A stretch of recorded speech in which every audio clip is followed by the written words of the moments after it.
Welcome to English mastery. मैं हूं आपका अपना कौशल पुरोहित। आज की आपकी क्लास है parsing of sentence. Parsing of sentence होता क्या है, तो सबसे पहले हम समझेंगे पार्सिंग ऑफ सेंटेंस। जैसा कि आपको समझ में आ रहा है कि सेंटेंस को ब्रेक डाउन करना ही पार्सिंग ऑफ सेंटेंस होता है।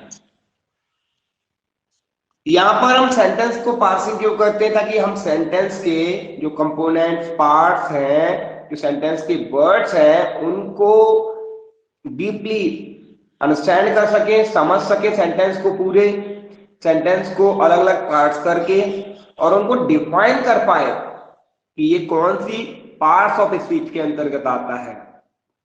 क्या ये नाउन के अंतर्गत आता है, क्या ये प्रोनाउन के अंतर्गत आता है, क्या ये वर्ब के एडवर्ब के अंतर्गत आता है, तो ये हम समझते हैं। दूसरी बात इंपॉर्टेंट यहां पर हम ये समझते हैं कि वो किस टेंस के में आता है। क्या प्रेजेंट टेंस में है, क्या वो पास्ट टेंस के अंदर आता है, क्या वो फ्यूचर टेंस के अंदर आता है। ये सब समझते हैं पार्सिंग ऑफ सेंटेंस के भीतर।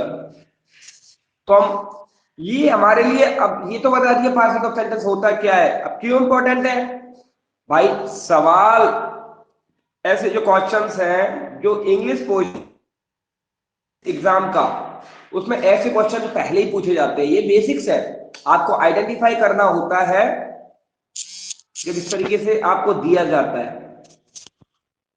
तो क्वेश्चन पे पढ़ते हैं कि किस तरह के पार्सिंग हम करेंगे सेंटेंस की और क्या समझेंगे। तो यहाँ पर आप देख पा रहे हैं Hemant is coming from Agra tomorrow. तो इस सेंटेंस के अंदर हेमंत जो है आपका नाउन है, ठीक है। अब इज जो है आपको बता रहा है टेंस में आता है, टेंस में पढ़ेंगे। कमिंग है, कमिंग आपको एक क्रिया है तो वर्ब है यहाँ पर। फ्रॉम जो है प्रपोजिशन के बारे में बता रहा है। आगरा एक नाम है तो नाउन के बारे में बता रहा है। टुमारो एडवर्ब में आता है। तो इस तरीके से आपको समझना है। नेक्स्ट क्वेश्चन में और हम इसको और अच्छे से समझेंगे।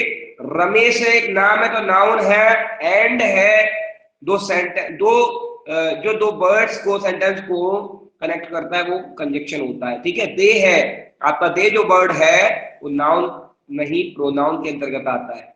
क्योंकि मैं बोल रहा हूं क्योंकि नाउन की जगह पे जो शब्द आते हैं वो प्रोनाउन होते हैं। वर्ब जैसे वर्ड जो है हम टेंस में पढ़ेंगे, और इसको हम सिंटेक्स में भी पढ़ते हैं। तो आगे की प्रोसेस है तब हम आगे बताएंगे।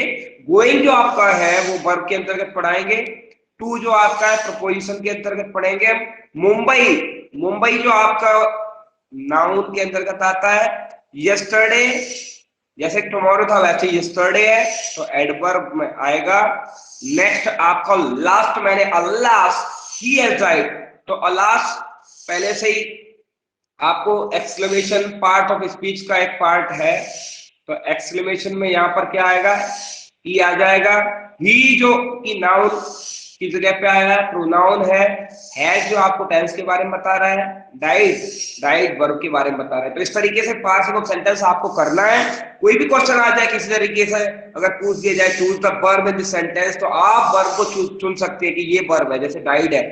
हाँ, इस तरह के क्वेश्चन आपके आएंगे और आप तैयार रखिए। ये बेसिक्स है, ये क्वेश्चन आपको अच्छे से करने हैं। बहुत बहुत धन्यवाद, थैंक यू सो मच।